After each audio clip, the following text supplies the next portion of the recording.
my wife yelled as I lay motionless on the ground.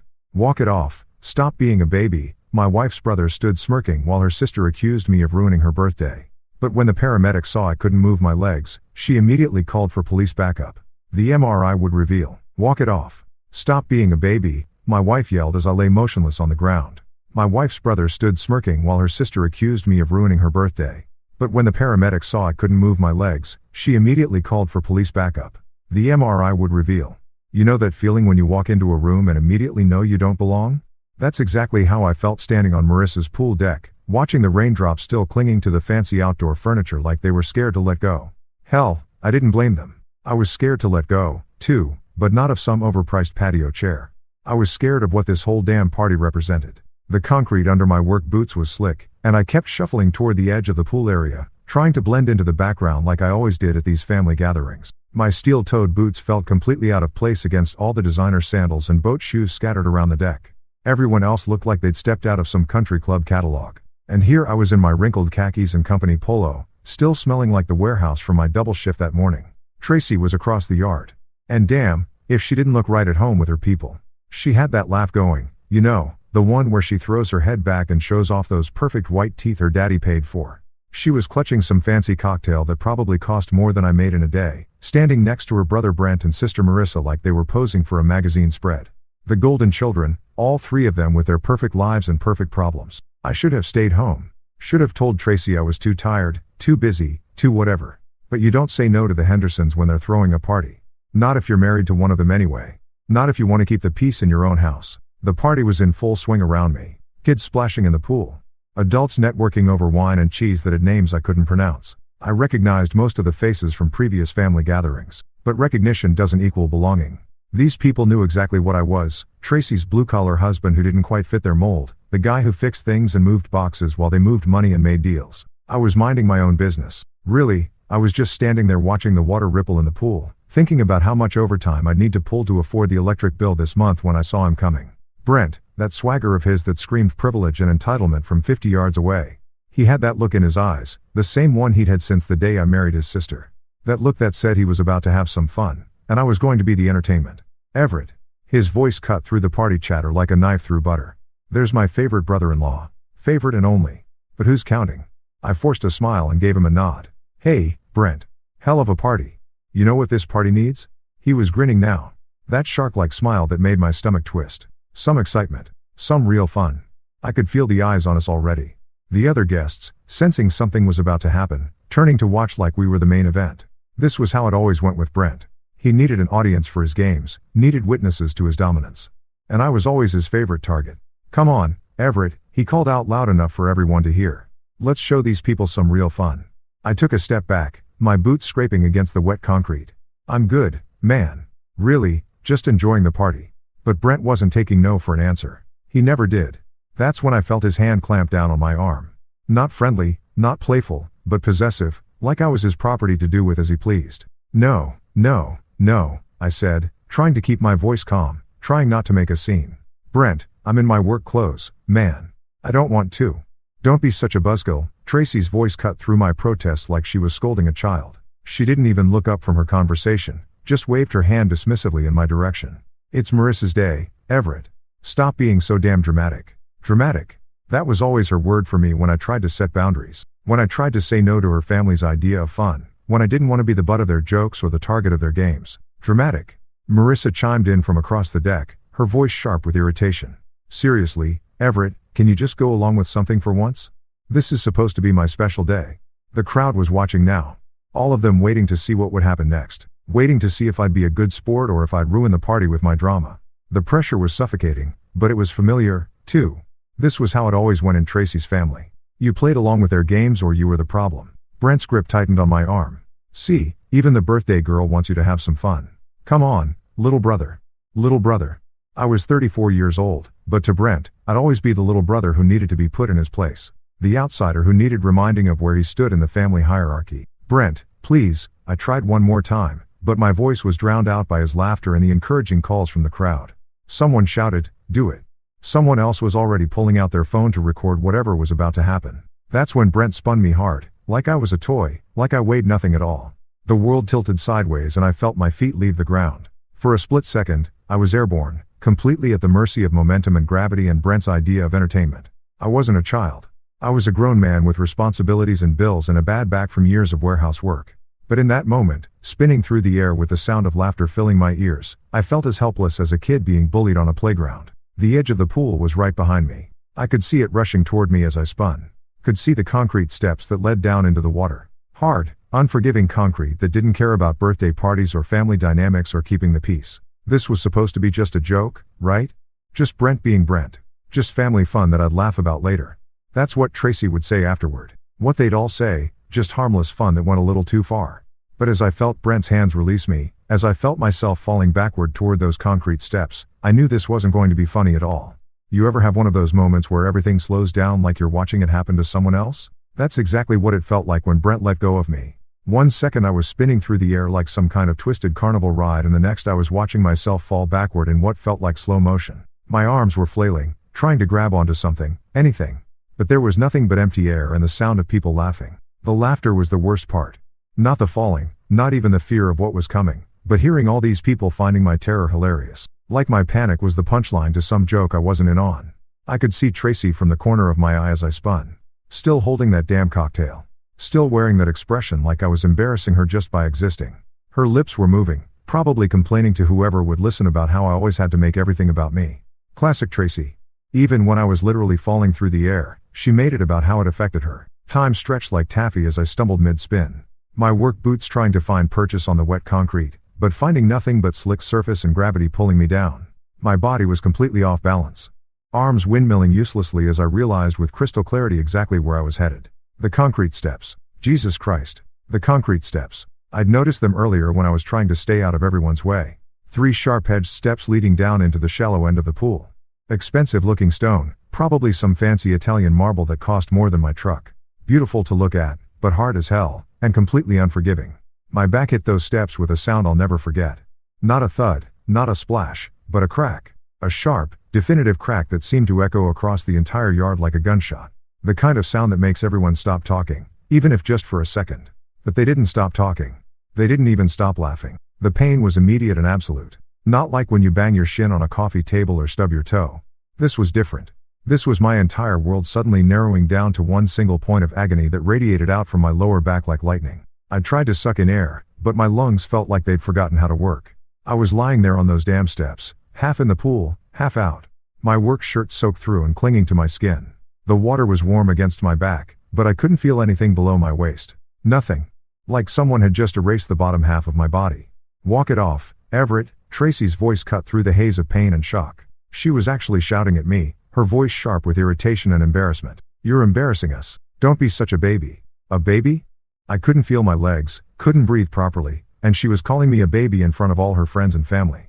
I tried to turn my head to look at her, try to make her understand that something was seriously wrong, but she wasn't even looking at me. She was looking at her guests, probably trying to gauge how much damage control she'd need to do. Marissa's voice joined in from somewhere near the patio. Of course, she said, her tone dripping with frustration. Of course, he pulls this drama on my birthday. My one special day. And he has to make it all about him. My one special day. Like I planned this. Like I'd asked Brent to grab me and throw me into her fancy pool steps just to steal her thunder.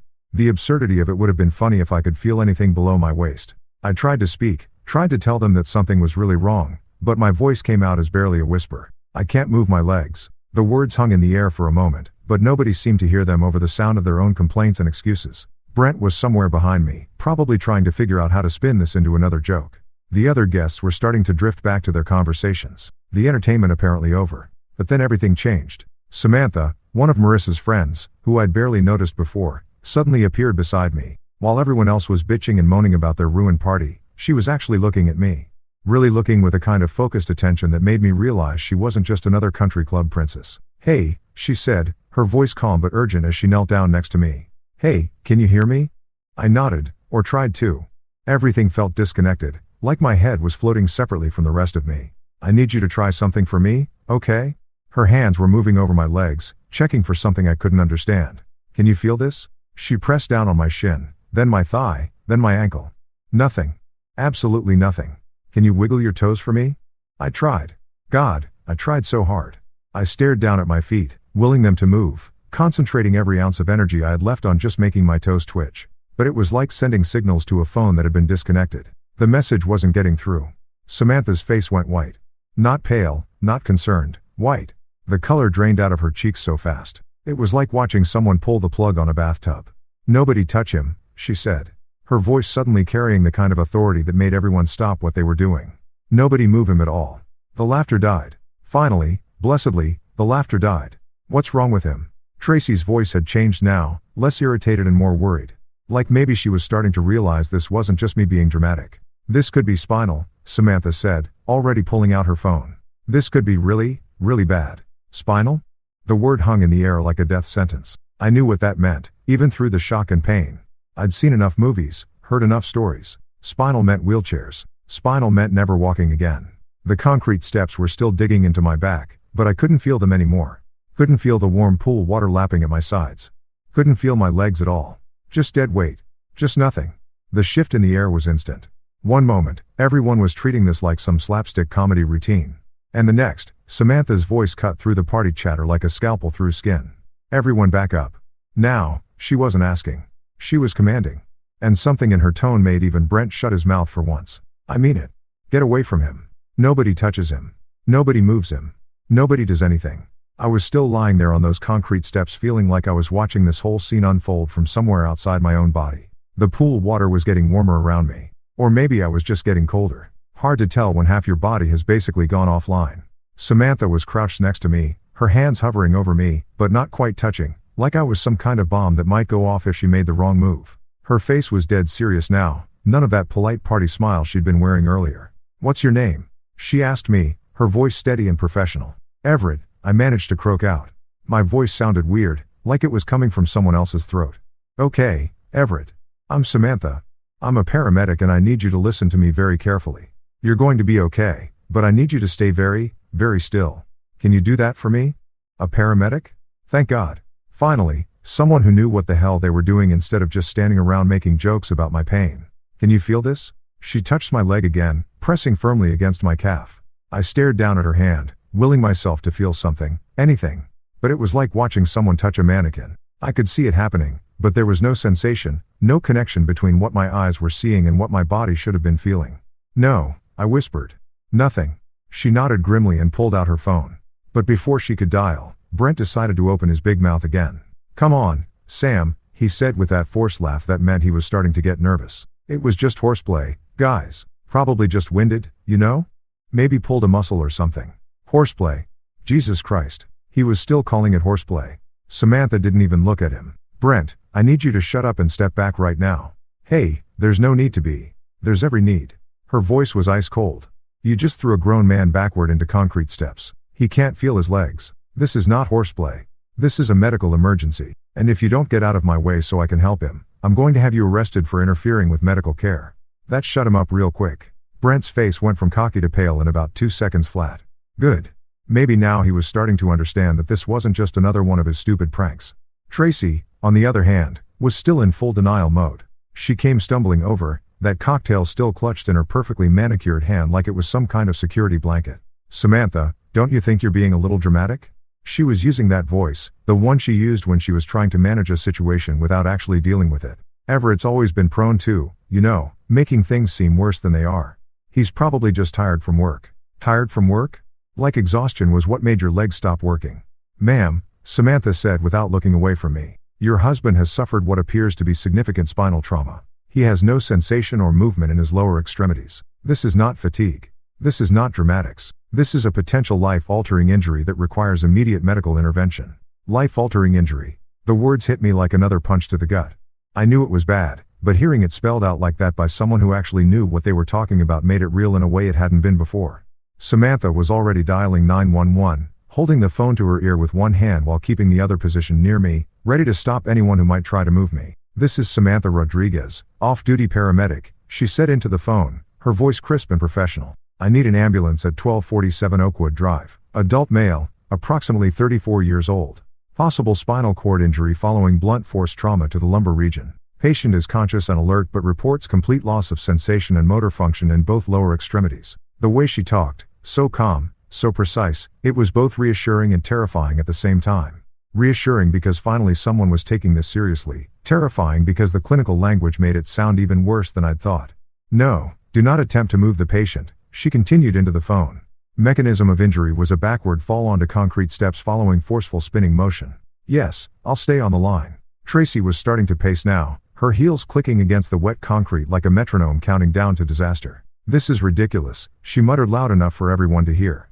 He's going to be fine. He's always fine. This is just Everett being Everett. But even as she said it, I could hear the doubt creeping into her voice. Maybe she was finally starting to realize that her husband lying motionless in a pool wasn't normal, even for me. Marissa was standing off to the side, arms crossed, looking like someone had just canceled Christmas. I can't believe this is happening at my party, she said to no one in particular. This was supposed to be perfect. Perfect, right? Because my potential paralysis was really just an inconvenience to her birthday celebration. The other guests were starting to cluster together in small groups, whispering among themselves and shooting glances in my direction. Some looked concerned, others just looked uncomfortable, like they weren't sure whether they should leave or stick around for the drama. How long for the ambulance? I asked Samantha, surprised by how weak my voice sounded. 5 minutes, maybe less, she said, covering the phone's mouthpiece. They're sending a full crew with spinal immobilization equipment. You're going to be okay, Everett. We're going to take good care of you. 5 minutes. In 5 minutes, this would all become real in a way that couldn't be denied or explained away. In 5 minutes, the ambulance would show up and everyone would have to admit that this wasn't just me being dramatic or attention-seeking or whatever the hell they'd convinced themselves it was. I could already hear the sirens in the distance, getting louder by the second. The sound of my life changing forever, one wail at a time. The sirens got louder until they were right on top of us, then suddenly cut out, leaving this weird silence that felt heavier than all the noise that had come before. I could hear car doors slamming, radio chatter, the sound of equipment being moved around, professional voices cutting through the suburban quiet like they owned the place. First through the gate was Officer Riley. I could see his name tag when he knelt down next to Samantha. Big guy, probably in his 40s, with the kind of calm demeanor that comes from seeing too much to get rattled by anything. His uniform was crisp, his badge polished, and he had that cop look in his eyes, the one that misses nothing and judges everything. What do we have here? He asked Samantha, but his eyes were already scanning the scene, taking in the wet concrete, the pool, the crowd of overdressed people standing around looking uncomfortable. Adult male, spinal trauma from a fall, Samantha said, still in full professional mode. Witnessed event. No sensation or movement below the waist. Riley nodded and pulled out a small notebook. And you are? Samantha Rodriguez, paramedic with Metro West. I'm off duty, but I was here when it happened. The ambulance crew came through the gate next. 2 women in matching Navy uniforms, moving with that practiced efficiency that emergency responders get after years of dealing with other people's worst days. The older one, a black woman with silver-streaked hair and kind eyes, knelt down beside me while her partner started unpacking equipment from a bright yellow bag. Hi there, I'm Cassidy, she said, her voice warm but professional. I'm going to be taking care of you today. What's your name, sir? Everett, I managed. My mouth felt dry as sand and my voice sounded like it was coming from the bottom of a well. Okay, Everett, can you tell me what happened here? This was it. The moment of truth. I could feel everyone's eyes on me, Tracy, Brent, Marissa, all the party guests who'd been laughing just minutes ago. They were all waiting to see what story I'd tell. Probably hoping I'd downplay it, make it sound like an accident, keep the peace like I always did. But lying there on those concrete steps, unable to feel half my body, something had shifted inside me. Maybe it was the pain, maybe it was the fear, or maybe it was just finally having someone, several someones, who were actually listening to me instead of telling me to walk it off. Brent picked me up and threw me, I said, the words coming out clearer and stronger than I'd expected. I told him no. I told him I didn't want to do it. He grabbed me anyway, spun me around, and threw me backward into these steps. I can't move my legs. The silence that followed was deafening. I could practically hear Tracy's jaw drop, could feel Brent's panic radiating across the deck like heat from a fire. This wasn't the story they wanted me to tell. This wasn't me being a good sport about their family fun. Cassidy nodded calmly and looked over at Officer Riley. You getting this? Every word, he said, scribbling in his notebook. Then he looked up at the crowd. I'm going to need to speak with everyone who witnessed what happened. Nobody leaves until I've gotten statements from all of you. That's when Tracy decided to make her move. She came clicking over in those ridiculous heels, still holding that damn cocktail like it was some kind of prop. Officer, I think there's been a misunderstanding, she said in that voice she used when she was trying to charm her way out of trouble.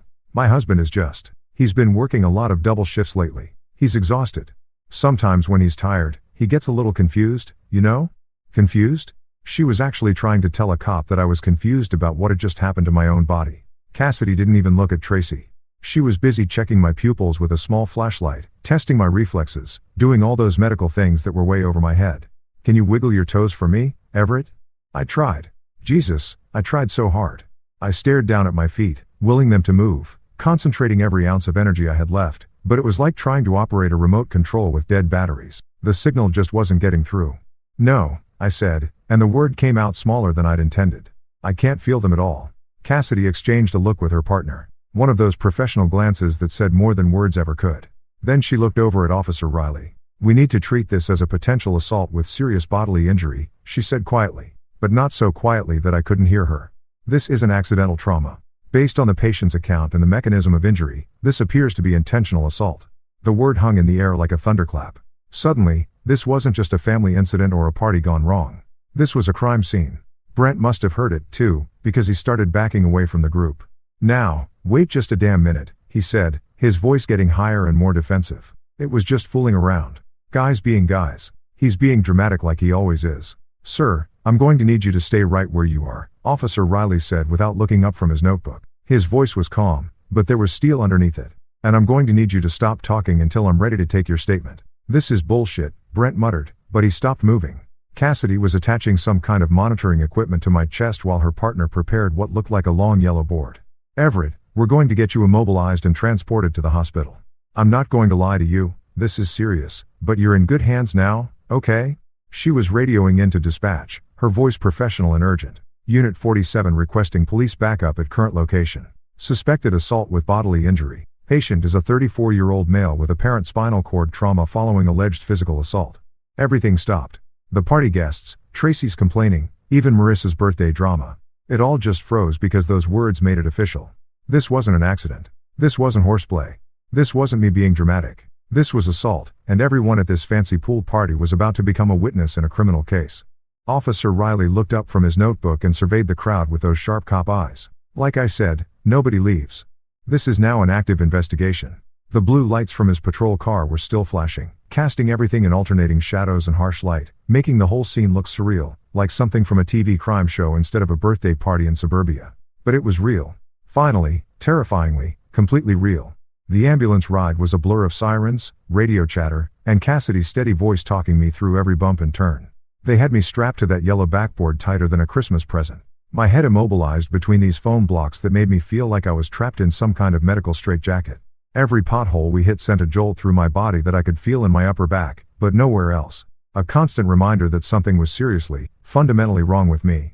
East Haven General looked exactly like every hospital I'd ever seen in movies, all glass and concrete and that sterile antiseptic smell that hits you the moment the ambulance doors open. But this wasn't a movie. This was my life. And I was being wheeled through those automatic doors on a gurney, staring up at fluorescent lights that seemed to stretch on forever. The ER was surprisingly quiet for a Saturday evening. Cool, efficient, with that hushed urgency that hospitals do so well.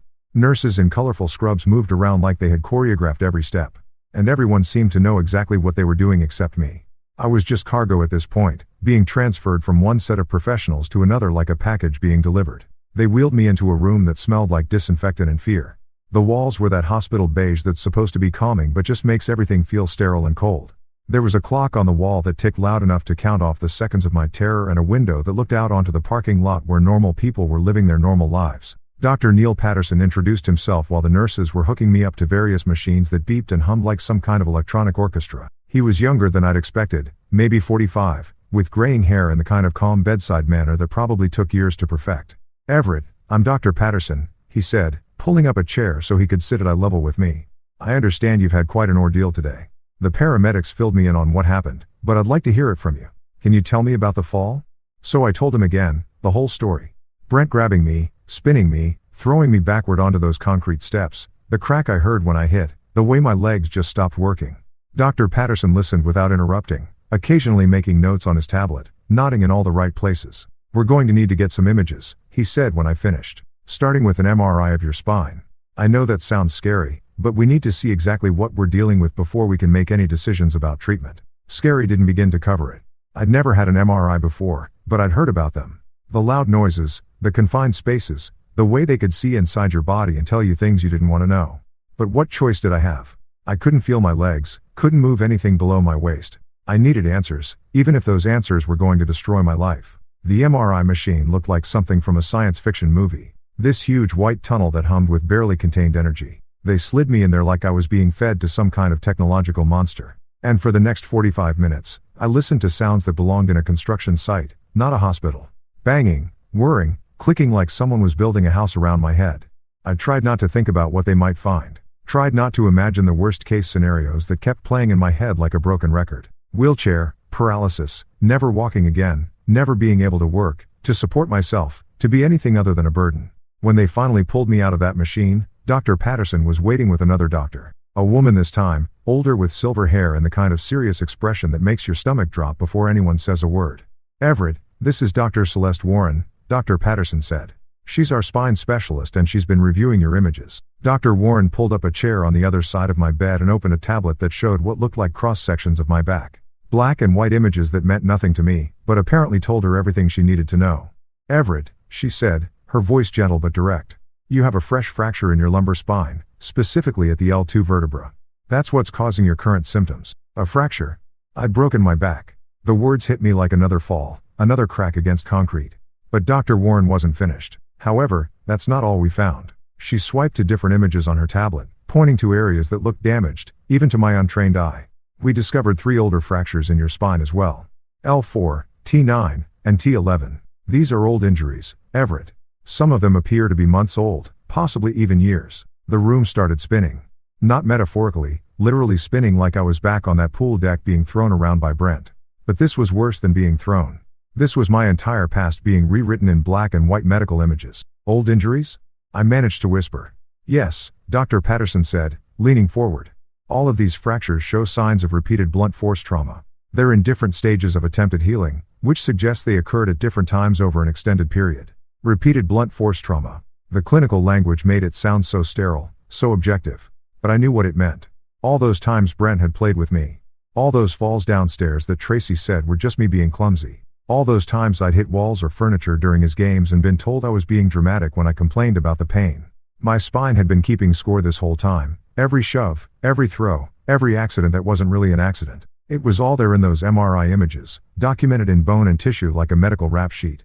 "The trampoline," I said suddenly, the memory hitting me like a physical blow. "Last summer, Brent said we should wrestle on the trampoline. I fell off, hit the frame. Tracy said I was fine. The stairs," I continued, more memories flooding back. 3 months ago, I fell down the stairs at their house. Brent said I tripped, but he was right behind me. I couldn't sit up straight for a week." Dr. Warren and Dr. Patterson exchanged a look that I was starting to recognize. The look that meant they'd seen this before, that they knew exactly what those old fractures represented. "Everett," Dr. Warren said quietly, "your spine is telling us a story, and it's not a story about accidents." The knock on my hospital room door came around 8 that evening. Just as the nurses were switching shifts and the hallway was getting that quiet, settled feeling that hospitals get after visiting hours. I was still processing everything the doctors had told me, trying to wrap my head around the fact that my own body had been documenting years of abuse without me even realizing it. "Everett?" A woman's voice, professional but not unkind. "I'm Detective Annika Ford with the Metro Police Department. Mind if I come in?" Detective Ford was not what I'd expected. Maybe it was all those cop shows on TV, but I'd been picturing some grizzled old guy with a 5 o'clock shadow and a bad attitude. Instead, she was maybe 40, with short natural hair and intelligent brown eyes that seemed to take in everything at once. She wore a simple black blazer and carried herself with the kind of quiet confidence that comes from knowing exactly what you're doing. "Officer Riley asked me to follow up on what happened at the party today," she said, pulling up the visitor's chair and settling in like she had all the time in the world. "How are you feeling?" "Like I got hit by a truck," I said, which was probably the most honest thing I'd said all day. Except the truck's name was Brent, and apparently it's been hitting me for years. She smiled at that. Not a happy smile, but the kind of smile that said she'd heard worse stories and wasn't shocked by mine. "I've been doing this job for 15 years, Everett. I've seen a lot of things. What I'm seeing here tonight is a pattern, and patterns tell stories." She pulled out a tablet and opened what looked like a video file. "Before we get into the details, I want to show you something. One of the guests at the party recorded what happened. Are you up for watching it?" I nodded, even though part of me didn't want to see it. Didn't want to watch my own humiliation and pain played back in high definition. But another part of me, the part that had been called dramatic and attention-seeking for years, needed to see the proof. The video was shaky, obviously shot on someone's phone, but it captured everything. There I was standing by the pool in my work clothes, clearly trying to stay out of the way. You could see me backing up when Brent approached. Could hear me saying no. Could see the exact moment when he grabbed my arm. Anyway, let's show these people some real fun. Brent's voice was crystal clear on the recording, loud and boisterous like he was performing for an audience. Then came the spin. Watching it from the outside was somehow worse than living it. I could see how helpless I looked, how completely at Brent's mercy. The way he threw me wasn't playful. It was violent, deliberate, like he was trying to hurt me and didn't care who saw it. The crack when I hit those concrete steps was audible even through the phone's tiny speaker, sharp and final like a gunshot. And then came the worst part, the laughter.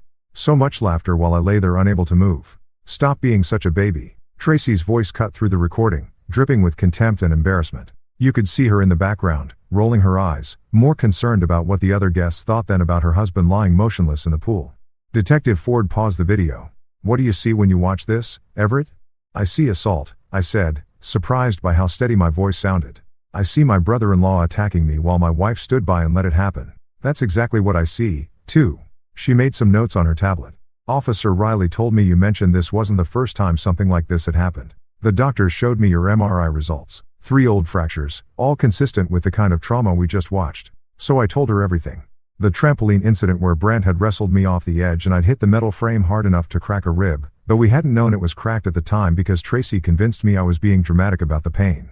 The stairs at Thanksgiving where Brent had accidentally bumped into me from behind and sent me tumbling down a full flight of concrete steps. The pool party 2 summers ago where he'd held me underwater as a joke until I nearly passed out. Every time there was an excuse. Every time it was just Brent being Brent, just family fun that went a little too far. Every time I was the one being too sensitive, too dramatic, too unable to take a joke."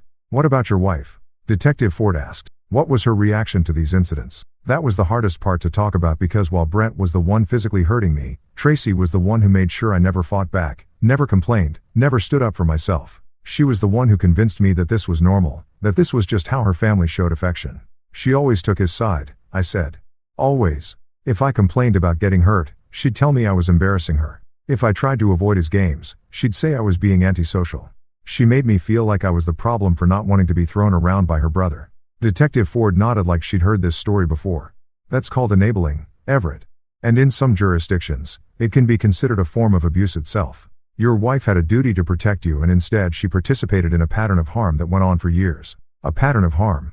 That phrase hit me like another revelation because that's exactly what it was. Not a series of accidents or pranks gone wrong, but a deliberate, sustained campaign of violence that had been normalized and excused until I didn't even recognize it as abuse. "The good news," Detective Ford continued, "is that we have everything we need to make this case. The video evidence is clear and unambiguous. The medical evidence shows a documented pattern of injuries. We have witness statements from the party guests, including the paramedic who treated you." She paused and looked at me directly. "Based on the evidence, we're filing charges against Brent for assault with bodily harm.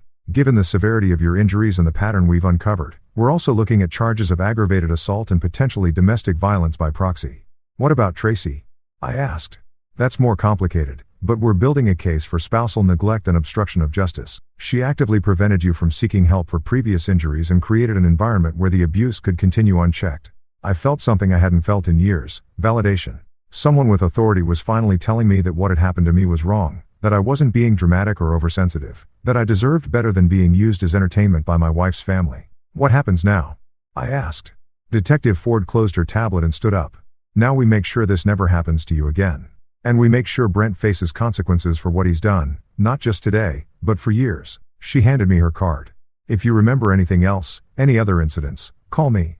Your spine has been keeping records, Everett. Now it's time for the legal system to do the same." The news that they'd arrested Brent hit the family like a bomb going off in a quiet neighborhood. I found out around midnight when Tracy came storming into my hospital room. Her face red with fury and her voice shaking with the kind of rage I'd seen her direct at store clerks and restaurant servers, but never quite at me. "Do you have any idea what you've done?" she hissed, keeping her voice low enough that the nurses wouldn't hear, but loud enough that I got the full force of her anger. "They arrested my brother, Everett. They put him in handcuffs in front of the neighbors." Mrs. Henderson was outside watering her plants and saw the whole thing. Mrs. Henderson. Of course, that's what she was worried about, what the neighbors would think, how this would look to her precious social circle. Not that her husband was lying in a hospital bed with a broken spine, but that the family's reputation might take a hit. "Tracy," I started, but she cut me off with a wave of her hand. "Don't. Just don't. This is exactly the kind of drama I should have expected from you. You couldn't just let it go, could you? Couldn't just accept that it was an accident and move on like a normal person would. An accident." Even now, even with me lying here paralyzed from the waist down, she was still calling it an accident. Like the MRI images showing years of fractures were somehow my imagination. Like the video evidence was some kind of elaborate hoax I'd staged for attention. The doctors found 3 other fractures in my spine, I said, trying to keep my voice calm and reasonable. Old ones, Tracy. From all those other times your brother played with me. This isn't about one incident. This is about years of abuse that you helped cover up. Her laugh was sharp and bitter. The kind of sound that could cut glass. Abuse? Oh, that's rich. You're calling normal family roughhousing abuse now. Jesus Christ, Everett. No wonder you can't handle a real job or make real friends. You're too busy playing the victim to actually live your life. There it was. The same pattern that had kept me trapped for years, turning my pain into my failure, making my injuries into character flaws, making me the problem for getting hurt instead of addressing the person who was doing the hurting. But something was different now. Maybe it was the painkillers. Maybe it was finally having medical professionals and law enforcement take me seriously. Or maybe it was just that I'd hit rock bottom and had nowhere left to fall. Whatever it was, I found myself speaking up in a way I never had before. He threw me into concrete steps, Tracy. On purpose. And you stood there and watched it happen. You told me to walk it off when I couldn't feel my legs. What kind of wife does that? The kind of wife who's married to a man who makes everything about himself, she shot back. Do you know what this is going to do to my family? To my career? I work in public relations, Everett. How do you think it's going to look when people find out my husband is pressing charges against my brother for playing around at a family party? Her career, her family, her reputation. Not once in this entire conversation had she asked how I was feeling, whether I was in pain, what the doctors had said about my prognosis. It was all about her and how my injury was inconveniencing her life. That's when Officer Riley appeared in the doorway, his expression grim. Mrs. Henderson, I need to speak with you. Tracy turned toward him with that fake smile she used on authority figures. The one that said she was a reasonable person who could surely work out any misunderstanding. Officer, I think there's been some confusion about what happened today. My husband tends to exaggerate. Ma'am, you're under investigation for spousal neglect and obstruction of justice, Riley said, cutting through her charm offensive like a knife through butter. Detective Ford has been reviewing the case and your behavior both today and over the past several years suggests a pattern of enabling abuse and preventing your husband from seeking appropriate medical care. The color drained from Tracy's face so fast I thought she might faint. That's ridiculous. I would never. You told a man with a spinal injury to walk it off, Riley continued. You dismissed his pain as attention-seeking behavior. You actively discouraged him from reporting previous injuries. That's not spousal support, ma'am. That's criminal negligence. Tracy looked at me like this was somehow my fault. Like I'd orchestrated this whole thing just to make her life difficult. Everett, tell him. Tell him I'm not. Tell him this is all a misunderstanding. But I couldn't because it wasn't a misunderstanding. It was exactly what it looked like, a woman who'd spent years enabling her brother's violence against her husband because it was easier than confronting the truth about her family. The explosion came around 2 a.m. Not literally, though it felt like it, but emotionally when my phone started buzzing with text messages from Tracy's extended family. Marissa was furious that her birthday party had been ruined by my drama. Their parents were threatening to sue me for defamation. Cousins and aunts and uncles I barely knew were weighing in with their opinions about what a troublemaker I was. How I'd always been jealous of Brent, how I was tearing the family apart with my lies. The messages kept coming, each one more vicious than the last. They painted me as a manipulative, attention-seeking liar who'd fabricated years of abuse just to destroy an innocent man's life. They said I was weak, pathetic, undeserving of the Henderson family name. They said Tracy deserved better than a husband who would betray her family like this. I was drowning in their anger, suffocating under the weight of their collective denial. When I heard a knock at my door, soft, tentative, nothing like the aggressive entrance Tracy had made earlier. Everett?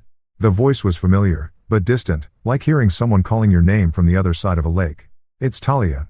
My sister. I hadn't seen Talia in almost 2 years. Not since Tracy had convinced me that she was jealous of our marriage and trying to cause problems between us. Looking back now, I realized that Tracy had been systematically isolating me from anyone who might have questioned what was happening to me. Talia stepped into the room cautiously, like she wasn't sure she'd be welcome. She looked older than I remembered. Her brown hair streaked with gray, worried lines around her eyes that hadn't been there before. But when she saw me lying there in that hospital bed, her face crumpled with a pain that looked almost physical. "Oh, Everett," she whispered, and suddenly she was beside my bed, taking my hand in both of hers. I heard what happened. I came as soon as I could. "Talia," I said, and to my surprise, my voice came out cracked and broken.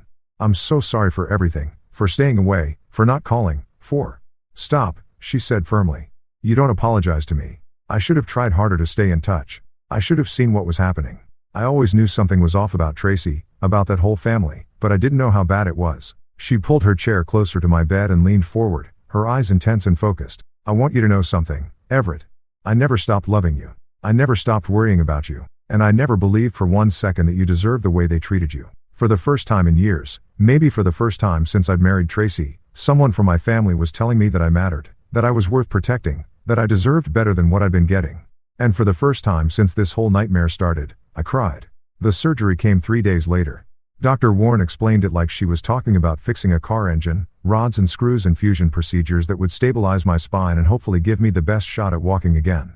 Best shot being the operative phrase because nobody could promise me anything except pain and a long road to recovery. I woke up from the anesthesia feeling like I'd been hit by that same truck all over again. Except this time it had backed up and run me over a few more times for good measure. The incision in my back felt like someone had taken a blowtorch to my spine. And the drugs they gave me for the pain made everything fuzzy and distant, like I was watching my life happen to someone else. But the worst part wasn't the physical pain. It was the fear. Every day I'd stare down at my legs under those hospital blankets and will them to move, to twitch, to give me some sign that the surgery had worked. Some days I swore I could feel something, a tingling or a twinge. But the doctors warned me that phantom sensations were common and didn't necessarily mean anything. That's when Dr. Amelia Rojos entered my life like a drill sergeant in scrubs. She was maybe 5'0", but carried herself like she could bench press a pickup truck, with graying hair pulled back in a no-nonsense ponytail and the kind of direct stare that made you sit up straighter even when you were lying flat on your back. "Everett," she said on our first day, "I'm your physical therapist and I'm going to tell you something right now that might piss you off. This is going to be the hardest thing you've ever done in your life. There are going to be days when you want to quit, when you want to give up and accept that this is as good as it gets. But I'm not going to let you." She was right about it being hard. Jesus Christ, was she right? The first week, all we did was try to get me sitting up without passing out. My balance was shot. My core strength was non-existent. And every movement felt like my spine was being twisted with a wrench. I threw up twice the first day just from the effort of staying upright. "Your body remembers pain," Dr. Rojos would say during the sessions that left me sweating and shaking. "Now we need to teach it to remember strength." Meanwhile, Dr. Priya Jain was working on my head while Dr. Rojos worked on my body. She was younger than I'd expected for a trauma counselor, maybe 35, with kind eyes behind wire-rimmed glasses and a voice that made you feel like you could tell her anything. "You weren't weak," she told me during one of our sessions. "You were systematically manipulated to believe you deserved the treatment you received. That's not weakness, Everett. That's psychological abuse. And it's just as real as the physical injuries." She helped me put words to things I'd never been able to articulate. The way Tracy would gaslight me into thinking my pain wasn't real. The way Brent's games always seemed to escalate when I tried to set boundaries. The way the whole family would close ranks and make me feel crazy for objecting to behavior that any normal person would recognize as abusive. The breakthrough came 6 weeks after surgery. I was in the physical therapy room, strapped into this contraption that was supposed to help me learn to balance again when Dr. Rojos told me to try to stand. I'd been trying to stand for weeks with no success, my legs hanging like dead weight, no matter how hard I concentrated. But something was different that day. When I focused all my energy on pushing down through my feet, I felt something. Not normal sensation, not anything close to what I used to feel, but something, a connection between my brain and my legs that hadn't been there before. "Holy shit," I whispered as I managed to support some of my own weight for about 3 seconds before collapsing back into the safety harness. Dr. Rojos was grinning like she'd just won the lottery. "Did you feel that?" "I felt something," I said. And for the first time since this whole nightmare started, I felt something else, too. Hope. The courthouse was nothing like I'd expected. Maybe I'd watched too many legal dramas, but I'd pictured something grand and intimidating. Instead, it was just a regular building with fluorescent lights and worn carpet that smelled like old coffee and anxiety. But walking into that courtroom with my cane and my unsteady gait felt like walking into the most important moment of my life. Brent's lawyer was exactly what you'd expect from someone defending a rich kid's assault case: expensive suit, slicked back hair, and the kind of condescending smile that said he thought this whole thing was beneath him. During opening statements, he painted Brent as a fun-loving family man whose harmless prank had been blown out of proportion by an oversensitive brother-in-law with a history of dramatic behavior. "Ladies and gentlemen of the jury," he said, gesturing toward Brent like he was showcasing a prize pupil. "This was nothing more than typical family horseplay that unfortunately resulted in an accident. My client never intended to cause harm. And the prosecution's attempt to criminalize normal sibling behavior is frankly ridiculous. Normal sibling behavior. Even in a courtroom, they were still trying to make this my fault for not being able to take a joke. But then the evidence started rolling in and their story fell apart like a house of cards in a hurricane. The prosecutor, a sharp woman named Sandra Martinez, methodically laid out the case piece by piece. First came the video footage from the party, played on a big screen where everyone could see exactly how violent Brent's prank had been. The courtroom was dead silent as they watched me being spun and thrown like a rag doll. You could hear Brent's laughter on the recording, could see the deliberate force he used, Could watch the exact moment my body slammed into those concrete steps. There was nothing playful about it. Then came Dr. Warren with the MRI images. She put up those black and white pictures of my spine on a screen and walked the jury through each fracture like she was reading a medical textbook. 3 previous fractures, all consistent with blunt force trauma.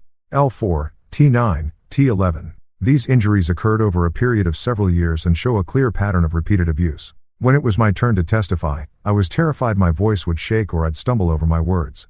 But as I sat in that witness chair looking out at the jury, something clicked. These people deserve to hear the truth. Not the sanitized family version, not the victim blaming I'd been fed for years, but the actual truth about what had happened to me. I told them about the trampoline incident, the stairs, the pool games that weren't really games. I explained how every injury had been dismissed.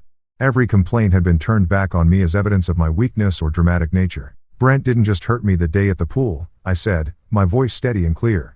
He'd been hurting me for years, and my wife's family had been teaching me that it was my fault for not being tough enough to take it. Dr. Jane's testimony was devastating. She explained trauma bonding, gaslighting, and the psychological manipulation that keeps abuse victims trapped in cycles of violence. She made it clear that my reluctance to fight back or report previous incidents wasn't weakness. It was a predictable response to sustained psychological abuse.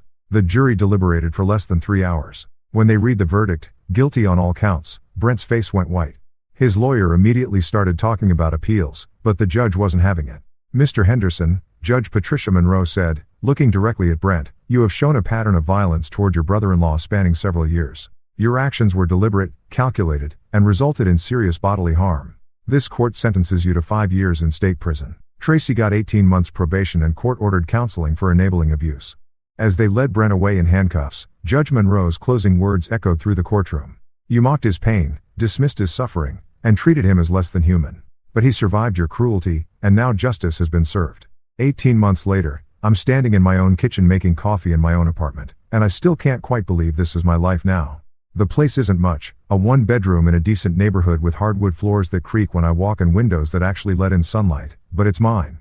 Nobody here tells me I'm being dramatic when I need to rest my back. Nobody dismisses my pain or makes jokes about my limp.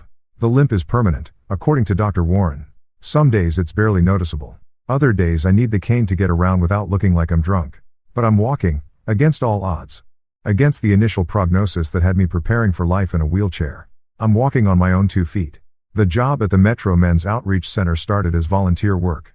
Something Dr. Jane suggested to help me process my own trauma by helping others work through theirs. Turns out there are a lot of guys out there who've been told their pain doesn't matter. Who've been convinced that speaking up about abuse makes them weak or dramatic. You taught me to trust the quiet ones, Samantha told me last week when she stopped by the center. She's working as a trauma nurse now at East Haven General, and she makes a point of really listening to patients who aren't making a lot of noise about their pain. The ones who say they're fine when they're clearly not fine. You taught me that quiet doesn't mean okay. I still get emails from Tracy. She's in therapy now, court ordered at first, but she says she's continuing it voluntarily. Her messages have evolved from angry blame to something that might eventually resemble an apology, though we're not there yet. Her latest email accused me of wrecking everything by pressing charges, but there was less venom in it than before. Maybe that's progress. I don't respond to her messages anymore. Dr. Jane calls it protective boundaries, and I call it sanity. I didn't wreck anything. I just finally told the truth about what was already broken. The MRI scans are framed on my wall. Now, I know that sounds weird, but hear me out.